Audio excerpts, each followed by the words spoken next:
সুপ্রিয় দর্শক, আসসালামু আলাইকুম। দর্শক, আজ একটি নতুন প্রতিবেদন নিয়ে হাজির হলাম। সামনে এক বোন দাঁড়িয়ে আছে, তার জীবনের গল্প শুনবো। তিনি কি বলতে চায়? আসসালামু আলাইকুম। ওয়ালাইকুম আসসালাম। ভালো আছেন? হ্যাঁ, ভালো আছি। আচ্ছা, কি নাম আপনার? আমার নাম বৃষ্টি। বৃষ্টি, কত সুন্দর তো বোন। আপনি তো বৃষ্টি না, আপনাকে বৃষ্টির চেয়েও সুন্দর দেখা যাচ্ছে, কারণ কি বলেন তো? টাঙ্গায় বানাইছে। তো বৃষ্টি বোন, কি মন্তব্য আপনার বলেন তো? এই তো অনেক কষ্ট করে প্রতিবেদনে আইছি। আচ্ছা, কি কষ্ট আপনার? আমার হ্যাঁ, আমার অনেক কষ্ট। যেমন? এই তো একটা মনের মানুষ চাই। হ্যাঁ, আমি এখন বাসা বাড়িতে কাজ করি, আমার বাবা মা ছেড়েও কেউ নাই। আমার একটা ভাই আছে, উনি পড়ালেখা করে, আমি বাসা বাড়ি কাজ করে শুনছি আছে। আচ্ছা আর কি অনেক কষ্টে আছে তাদের কাছে। আচ্ছা, তো বাসা বাড়িতে কাজ করে কত ইনকাম হয়? এই তো 500-600। 500-600 টাকা? হ্যাঁ তো মানে প্রতিদিন পান? হ্যাঁ, প্রতিদিনই পাই। আচ্ছা, তো এই 500 টাকা দেখো সংসার চলে ভালোভাবে? এত কোনো রকম চলে। আচ্ছা আচ্ছা কতদিন চলে কতদিন চলে না। আচ্ছা, কোন গ্রামে থাকেন আপনি? আমি এই গ্রামে থাকি। গ্রামের নাম কি? গ্রামের নাম বিক্রমপুর। বিক্রমপুর। তো বিক্রমপুরের গ্রাম অনেক সুন্দর, আপনিও অনেক সুন্দর। হ্যাঁ, তো আপনি কি বিক্রমপুরের ছেলে বিয়ে করতে চান, নাকি মানে প্রবাসী ছেলে বিয়ে করতে আমি চান? প্রবাসী ছেলে বিয়ে করতে চাই। ও, প্রবাসী। আচ্ছা আচ্ছা, আপনি কি লেখাপড়া করেছেন? আমি লেখাপড়া করতে পারি নাই। মানে এক ক্লাস লেখাপড়া করেন নাই? না। আচ্ছা আচ্ছা, তো লেখাপড়ার ইচ্ছা ছিল নাকি? আমার অনেক ইচ্ছা ছিল লেখাপড়া করতে। আচ্ছা, তো লেখাপড়া করে কি হওয়ার ইচ্ছা ছিল? আমি হ্যাঁ, অনেক ভালো আছে, অনেক লেখাপড়া করে অনেক ভালো মেয়ে হওয়ার ইচ্ছা ছিল।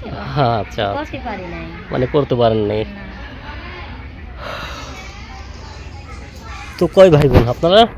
আমরা 2 ভাই বোন। আচ্ছা, ভাই কি করে? ভাই তো ছোট, কিছু করে না, মাদ্রাসা পড়ে। আচ্ছা, তো বোন কি করেন, আপনি কি করেন? আমি বাসা বাড়িতে কাজ করি। আচ্ছা আমার সেলাই মেশিন ছিল, নষ্ট হয়ে যাওয়ার, আমি বাসা বাড়িতে কাজ করি। আচ্ছা, তো বাসা বাড়ি কাজ করতে ভালো লাগে নাকি? না, একটা জোয়ান মেয়ে বাসা বাড়িতে কাজ করতে কারোর ভালো লাগে না। তো ভালো লাগে না কেন আপনার? এমনি একটা জোয়ান মেয়ে বাসা বাড়িতে কেউ কাজ করে না এখন। আচ্ছা আচ্ছা, তো কোনো ভাই যদি আপনাকে পছন্দ? বাজে বাজে কথা বলে না। ও, আর হচ্ছে ছেলে মেয়ে বাসা বাড়িতে কাজ করে, তার জন্য অনেক অনেক কথা বলে। আচ্ছা, কোনো ভাই যদি আপনাকে পছন্দ করে, অথবা কথা বলে, কিভাবে কথা বলবে? এই তো মোবাইলের ভিতরে কথা বলে। আচ্ছা, নাম্বার কি মুখস্থ? না, আচ্ছা, তো প্রিয় দর্শক, দেখতে পারেন সামনে এক সুন্দরী বোন দাঁড়িয়ে আছে, অনেক গরিব ঘরের মেয়ে। যদি কোনো ভাই তাকে পছন্দ করেন, সরাসরি তাকে ফোন দেবেন। আর বিয়ে করলে সেক্ষেত্রে তাকে ফোন দেবেন। আমরা প্রত্যেককে ভিডিওতে মোবাইল নাম্বার দিয়ে দিই, আপনার নাম্বারও দিয়ে দেবো। কথায় আসছে আপুকে সরাসরি ফোন দেবেন, আর বিয়ে করলে কেউ যাতে যাতে করে দেবেন। আচ্ছা, তো নাম্বারটা বলি, আমার সঙ্গে সাথে বলুন। হ্যাঁ, আচ্ছা। আচ্ছা, তো নাম্বারটি তো খোলা থাকবে নাকি? হ্যাঁ, খোলাই তো থাক। কখন বেশি ফ্রি থাকেন? আমি সবসময় ফ্রি।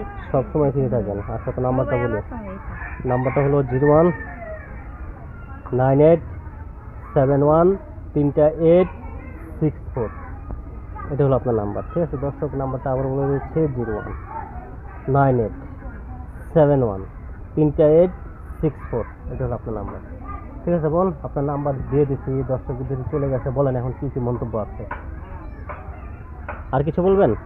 কি আর কিছু বলবো? আচ্ছা, তো ভালো থাকেন আপনি। হ্যাঁ, আচ্ছা, তো তুমি ভালো দর্শক, থেকো। আপুর জীবনের গল্প শুনলেন, যাতে আপুর কোন দেখা হয়, বাকি জীবনের গল্প শুনলেন। সবাই ভালো থাকেন, সুস্থ থাকেন। আসসালামু আলাইকুম রহমতুল্লাহি ওয়া বারাকাতুহু।